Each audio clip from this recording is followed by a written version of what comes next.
वहीं आज प्रधानमंत्री मोदी ने रायबरेली में एम्स का वर्चुअली उद्घाटन किया। इस मौके पर केंद्रीय मंत्री स्मृति ईरानी और सीएम योगी आदित्यनाथ भी मौजूद रहे।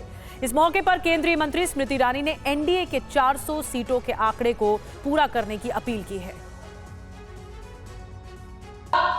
जब मोदी प्रधानमंत्री बने, योगी मुख्यमंत्री बने, अमेठी में 4 लाख परिवारों को पहली बार नल से जल मिला। जब नरेंद्र मोदी ने जल जीवन मिशन की शुरुआत की, अमेठी में पहली बार 1,08,000 गरीबों को आवास मिला। जब मोदी ने शुरुआत की, अमेठी में पहली बार 3 लाख इज्जत घर मिले। अमेठी में कमल खिल चुका है। अब की बार रायबरेली भी कहती है कि 370 नहीं, एनडीए 400 पार। आप कामगारों को अपना सहयोग और आशीर्वाद देंगे। पुनः प्रधानमंत्री मोदी जी की अनुपस्थिति में ही सही, लेकिन जहां भी वो है, निश्चित रूप से रायबरेली से हम सब की आवाज जाएगी कि नरेंद्र मोदी है। तभी इतने विलंब के बाद भी बीजेपी के राज में मोदी है, तो एक रायबरेली भी मुमकिन है। और अब खबर दिल्ली से, जहां पानी के बिलों को लेकर आम आदमी पार्टी ने विरोध प्रदर्शन किया। दिल्ली के मुख्यमंत्री अरविंद केजरीवाल ने पानी के बिल के बहाने एलजी और बीजेपी पर हमला बोला। ये रिपोर्ट देखिए।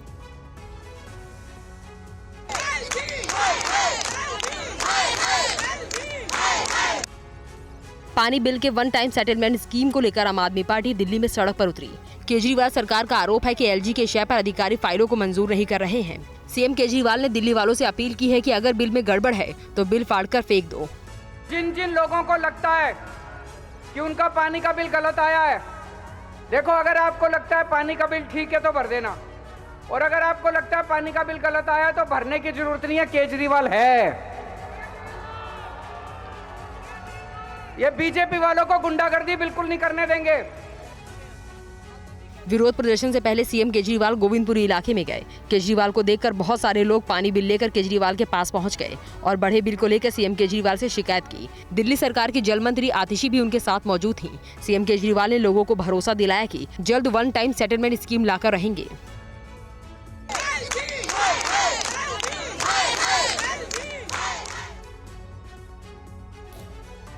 लोकसभा चुनाव नजदीक आते ही बहुजन समाज पार्टी में बगावत देखने को मिल रही है। दानिश अली के निष्कासन के बाद अब अंबेडकर नगर से बीएसपी के सांसद रितेश पांडे ने बीएसपी से इस्तीफा देकर बीजेपी का आज दामन थाम लिया।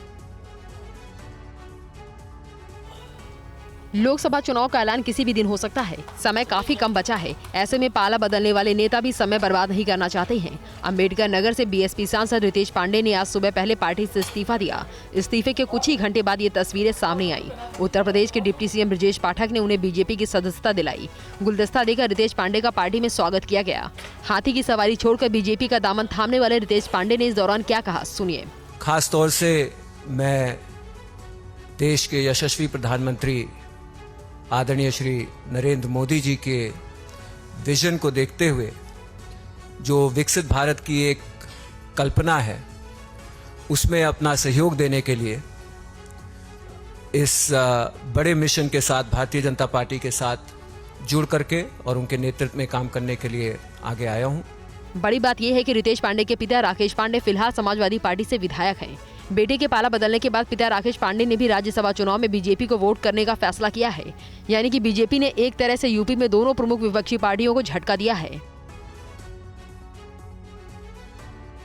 और दूसरे दलों में ठिकाना तलाश रहे बीएसपी सांसदों को लेकर पार्टी अध्यक्ष मायावती ने आज एक पोस्ट किया है। मायावती ने कहा कि जीतने वाले सांसदों को वफादारी दिखानी चाहिए। बीएसपी सुप्रीमो मायावती का ये पोस्ट ऐसे समय में आया है जब लोकसभा चुनाव का बिगुल बजने वाला है। वहीं बीएसपी के सांसद लगातार पार्टी छोड़ रहे हैं। मायावती ने अपने पोस्ट में ये भी लिखा है कि बीएसपी राजनीतिक दल के साथ ही परम पूज्य बाबा साहेब डॉक्टर भीमराव अंबेडकर के आत्मसम्मान और स्वाभिमान के मिशन को समर्पित मूवमेंट भी है, जिस कारण इस पार्टी की नीति और कार्यशैली देश की पूंजीवादी पार्टियों से अलग है, जिसे ध्यान में रखकर ही चुनाव में पार्टी उम्मीदवार भी उतारती है। मायावती ने ये भी कहा है कि सभी मौजूदा सांसदों को टिकट नहीं दिया जा सकता, इसलिए ऐसे सांसद इधर उधर भटक रहे हैं। अगर देखें तो लोकसभा चुनाव 2019 में बीएसपी के 10 सांसद जीते थे। कहा जा रहा है कि सभी इस समय दूसरे दलों के संपर्क में हैं। गाजीपुर के सांसद अफजाल अंसारी को इस बार समाजवादी पार्टी ने टिकट दिया है। रितेश पांडे भी पार्टी से इस्तीफा दे चुके हैं। अकेले दम पर चुनाव लड़कर गेम चेंजर होने का दावा कर रही बीएसपी को अपने सांसदों पर ही यकीन नहीं है। बीएसपी नेता अक्सर अलग अलग दलों के मंच पर भी देखे जा रहे हैं। अमरोहा से सांसद दानिश अली पार्टी से निलंबित होने के बाद खुलकर कांग्रेस के साथ दिख रहे हैं। यूपी के सीएम योगी आदित्यनाथ ने यूपी पुलिस सिपाही भर्ती परीक्षा लीक होने की घटना को राष्ट्रीय अपराध बताया और कहा कि युवाओं के साथ अन्याय होने नहीं देंगे। शुरुआती जांच में आशंका जताई गई है कि सूबे में 4 जगहों पर पेपर लीक किया गया है। यूपी पुलिस सिपाही भर्ती परीक्षा रद्द करने के बाद सीएम योगी ने ऐलान कर दिया है कि आरोपियों के खिलाफ कठोर कार्रवाई की जाएगी। पहले दिन से हम लोगों ने तय किया है कि युवाओं के जीवन और उनके भविष्य के साथ जो खिलवाड़ करेगा, हम लोग भी जीरो टॉलरेंस की नीति को अपना करके उन तत्वों से उतनी ही सख्ती और कठोरतम तरीके से निपटने का काम करेंगे जो हमारे युवाओं के भविष्य के साथ खिलवाड़ करने का दुस्साहस करेगा। और सरकार ने जो कार्रवाई प्रारंभ की है, प्रारंभ में भी की थी, अब फिर एक बार और कार्रवाई हम लोग करने जा रहे हैं उसी लोगों को खिलाफ। 17 और 18 फरवरी को परीक्षा के दौरान नकल करने वाले अभ्यर्थियों के मददगारों की लिस्ट एसटीएफ ने तैयार कर ली है। पता चला है कि आगरा, मथुरा, प्रतापगढ़ और बलिया, इन चारों जगह से पेपर लीक किए जाने के सुराग मिले हैं। गिरफ्तार किए गए सभी आरोपियों के नेटवर्क को खंगाला जा रहा है। इस बीच गाजियाबाद से गिरफ्तार महिला अभ्यर्थी रिया चौधरी को नकल कराने वाले गुरबचन के गैंग लीडर मोनू मलिक और कपिल की तलाश तेज की गई है। बताया जाता है कि मोनू मलिक और कपिल पश्चिम उत्तर प्रदेश और उत्तराखंड में पेपर लीक करने वाले गैंग के सरगना हैं। एसटीएफ उन लोगों की भी तलाश कर रही है जिन्हें पेपर मिला और उनका सुराग भी ढूंढ रही है जिन्होंने पेपर मुहैया कराया है।